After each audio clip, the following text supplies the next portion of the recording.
नाते उतारे तो इधर मध्य मन मस्त आएगा ऐसे भैया झुंड के झुंड जावा थे तो सुंदर गीत गला का मतलब कलश सजा रहे घर में थाल में मंगल द्रव्य भर के गीत करके राजद्वार में परिवेश से महल के दरवाजे में जाके परिवेश करी आरती निछावर कही बार बार शिष चरण परिही मागत श्रुत बंदी गण गायक पवन गुण गावई रघुनायक। तो मानस के प्रेमी श्रोता समाज करी आरती में छावर करी बार बार शिशु चरण परिही कई जन खन गाले घनक सी मर्दनी देखा चा माटा कई टांगा आटले पूर चिपटे तहर चालू हो लेकर है नहीं चालू होय जब भैया चिमड़ जाते फबा से फनौटा केगा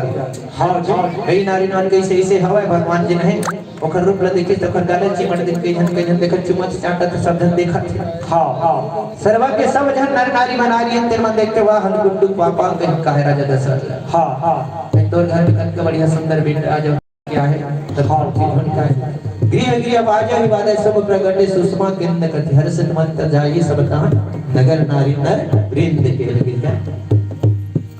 तो नगर किनारे नारी मन सुंदर वृंद वृंद झुंड के झुंड गिन और देखे बर जाते तब वास रसन बीते न जाते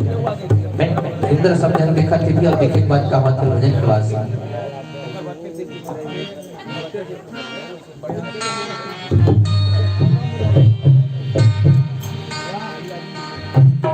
प्रेम से बोले सावर रामचंद्र की जय जय उमापति महादेव